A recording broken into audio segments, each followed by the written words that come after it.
231페이지. 물론 W에서 G에서 W에서도 양쪽 끝에 W와 W, 예를 들어 곡물과 의복이 양적으로 가치 크기가 서로 다른 경우가 있을 수 있다. 농민이 자신의 곡물을 가치보다 비싸게 판다든가 의복을 그 가치보다 싸게 사는 일이 있을 수 있으며, 농민이 의복 상인에게 속는 일도 있을 수 있다. 그러나 이처럼 가치 크기가 서로 다른 경우는 이 유통 형태에서 전적으로 우연적인 것이다. 이 유통 형태는 그 양쪽 끝 곡물과 의복이 서로 등가물인 경우에도 결코 과정 G에서 W에서 G처럼 무의미해지지 않는다. 여기에서는 오히려 양쪽 끝이 서로 등가인 경우가 정상적인 경우에 해당한다. 구매를 위한 판매의 반복과 갱신은 이 과정 자체가 그러한 것처럼 과정의 외부에 있는 최종 목적, 즉 소비, 다시 말해 특정 욕망의 충족의 범위 내에서만 이루어진다. 반면 판매를 위한 구매에서는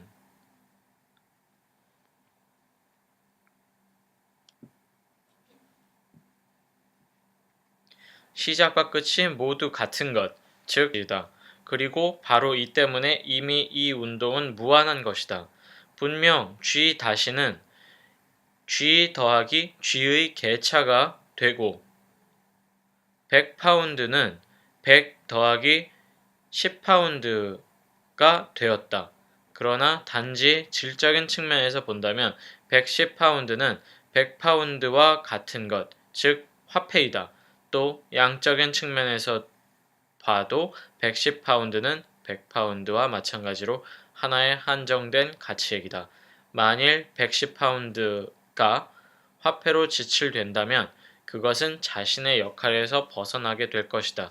즉 그것은 더 이상 자본이기를 그만두게 될 것이다.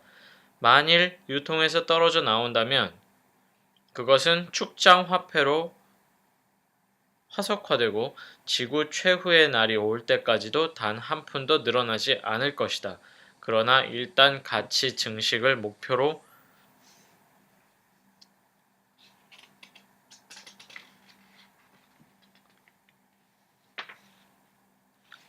하게 되면 증식을 향한 욕구에서는 110파운드의 경우나 100파운드의 경우나 모두 동일하다. 왜냐하면 양자는 모두 교환 가치에 한정된 목표이고, 따라서 양자는 모두 양적 확대를 통해 그 자체에 접근하고자 하는 동일한 사명을 갖고 있기 때문이다. 물론 처음 투하된 가치 100파운드는 유통을 통해서 부과된 10파운드의 잉여 가치와 일시적으로 구별되어 있지만 이 구별은 곧 없어져 버린다. 과정의 끝부분에서 원래의 가치 100파운드와 잉여 가치 10파운드가 각기 따로 나오지 않는다. 거기에서 나오는 것은 110파운드라는 하나의 가치이며, 이것은 시작 부분에 있어 100파운드와 마찬가지로 가치 증식과 가치 증식 과정을 시작할 수 있는 바로 그 형태이다. 화폐는 운동의 끝부분에서 다시 운동의 시작 부분으로 나오는 것이다. 그러므로 판매를 위한 구매가 행해지는 순간 각각의 끝부분은 자연히 새로운 각 순환의 첫 부분을 이루게 된다. 단순 상품 유통, 구매를 위한 판매는 사용가치의 취득 또는 욕망의 충족이라는 유통 외부의 최종 목적을 달성하기 위한 수단으로 사용된다. 반면 자본으로서의 화폐 유통은 그 자체가 목적인데, 왜냐하면 가치의 증식이 끊임없이 갱신되는 이 운동 내에서만 존재하기 때문이다. 그러므로 자본의 운동은 무한히 계속된다. 화폐 소유자는 이 운동을 의식적으로 수행하는 담당자로서 자본가가 된다. 그의 몸 또는 그의 주머니가 화폐의 출발점이자 귀착점이다. 그리고 그 유통의 객관적 내용, 즉 가치의 증식이 곧 그의 주관적 목적이다. 자신의 모든 행위의 동기를 단지 추상적인 부를 더 많이 벌어들이는 데 두는 한, 그는 자본가로 기능하는 것이며 또한 인격화된 자본으로, 즉 의지와 의식을 부여받은 자본으로 기능한다. 따라서 사용가치는 결코 자본가의 직접적 목적으로 취급되어서는 안 된다. 그때그때 발생하는 이득 또한 목적이 아니며 다만 이득을 얻기 위한 쉴 새 없는 운동만이 자본가의 직접적인 목적으로 다루어져야 한다. 이 절대적인 치부의 충동, 그리고 이 열정적인 교환 가치의 추구는 자본가에게나 화폐 축장자에게나 공통된 것이지만 화폐 축장자가 광적인 자본가에 지나지 않은 데 반해 자본가는 합리적인 화폐 축장자이다. 화폐 축장자는 화폐를 유통해서 구출해냄으로써 가치에 쉴 새 없는 증식을 추구하지만 좀 더 영리한 자본가는 끊임없이 반복하여 화폐를 유통 투입함으로써 가치의 끊임없는 증식을 달성한다. 상품의 가치가 단순 유통에서 취하는 자립적 형태, 즉 화폐 형태는 오로지 상품 교환을 매개하기만 하고 운동은 마지막 결과에서는 사라져버린다. 반면 유통 G에서 W에서 G에서는 양쪽 상품이든 화폐든 모두 가치 그 자체의 각각 다른 존재 양식으로만 기능한다. 즉 화폐는 가치의 일반적인 존재 양식으로 상품은 가치의 특수한 존재 양식, 곧 이른바 위장을 하고 있을 뿐인 존재 양식으로만 기능한다. 이 운동을 통해 가치는 소멸하는 법이 없이 하나의 형태에서 다른 형태로 끊임없이 이행하여 하나의 자동적인 주체로 전환한다.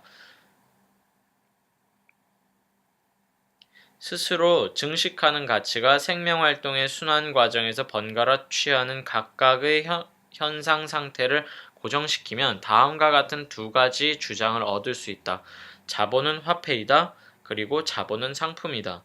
그러나 사실 여기에서는 가치가 전체 과정의 주체이며 가치는 그 과정을 통해 화폐의 상품으로 번갈아 형태를 바꾸면서 자신의 크기를 변화시키고 또한 자신의 본래 가치로부터 잉여 가치를 만들어냄으로써 스스로를 증식시킨다. 왜냐하면 가치가 잉여 가치를 부과하는 운동은 가치 자신의 운동이며 가치의 증식이고 따라서 자기 증식이기 때문이다. 가치는 그것이 가치이기 때문에 가치를 낳는다는 신비한 성질이 있다. 그것은 살아있는 자식을 낳든가 아니면 적어도 황금의 알을 낳는다. 이런 과정, 가치가 화폐 형태와 상품 형태를 번갈아 취했다 버렸다 하면서 동시에 그러한 변환 과정을 통해 자기를 보존하면서 확대해 나가는 과정 전체를 포괄하는 주체로서 가치는 무엇보다도 자기 동일성을 확인할 수 있는 하나의 자립적인 형태를 필요로 한다. 그리고 가치는 오로지 화폐를 통해서만 그러한 자립적 형태를 갖는다.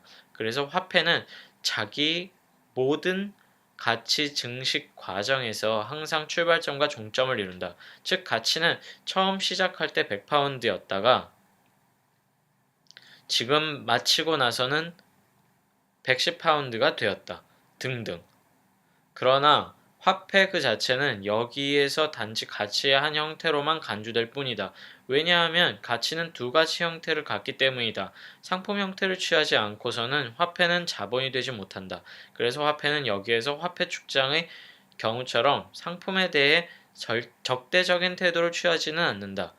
자본가는 모든 상품이 비록 그것이 아무리 초라해 보이고 악취가 난다 해도 맹세코 진실에서는 화폐이며 내면적으로는 할례를 받은 유대인이고 나아가 화폐를 더 많은 화폐로 만드는 기적을 행하는 수단임을 알고 있다.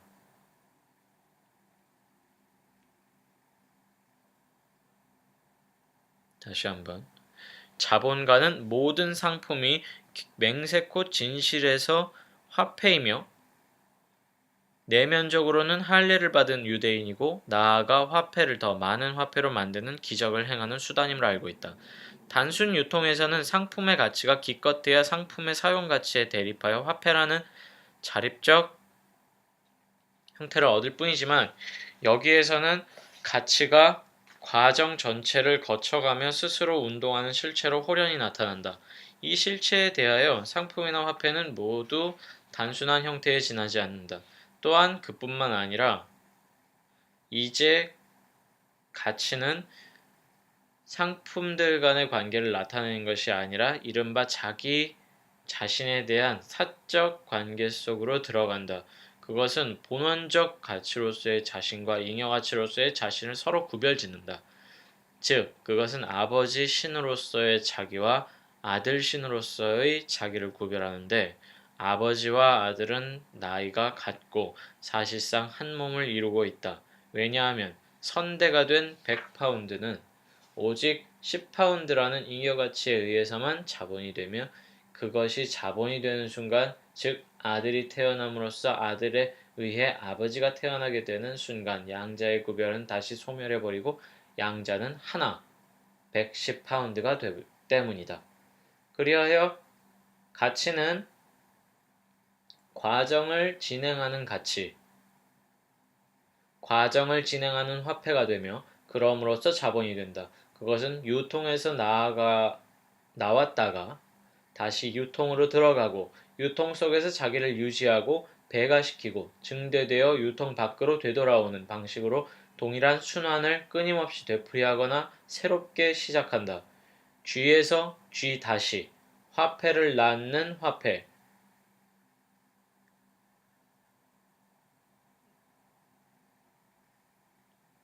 money which beget money는 자본에 대한 최초의 통역자인 중상주의자들의 입을 통해 나온 자본에 대한 묘사이다.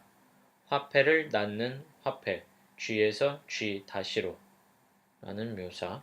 판매를 위한 구매 또는 좀 더 정확하게 말해서 더욱 비싸게 판매하기 위한 구매, 즉 G에서 W에서 G 다시는 분명히 오로지 자본의 종류인 상인 자본에만 고유한 형태처럼 보인다. 그러나 산업 자본도 상품에 전화한 다음 상품으로 전화한 다음 상품의 판매에 의해 더 많은 화폐로 재전화하는 화폐이다. 구매와 판매의 중간, 즉 유통 영역의 외부에서 이루어지는 행위는 이 운동 형태를 조금도 변화시키지 않는다. 끝으로 이자를 낳는 자본에서 이루어지는 유통 G에서 W에서 G 다시는 단축된 형태로 나타나는데 여기에서 중간 과정 없이 이른바 간결한 형태인 G에서 G 다시로 나타난다. 즉 일정량의 화폐와 그보다 더 많은 화폐와 같고 일정 크기의 가치가 자신보다 더 큰 가치와 같은 방식으로 나타난다. 그래서 사실상 G에서 W에서 G 다시는 유통 영역에서 직접 나타나는 모습 그대로 자본의 일방적 정식이다. 236페이지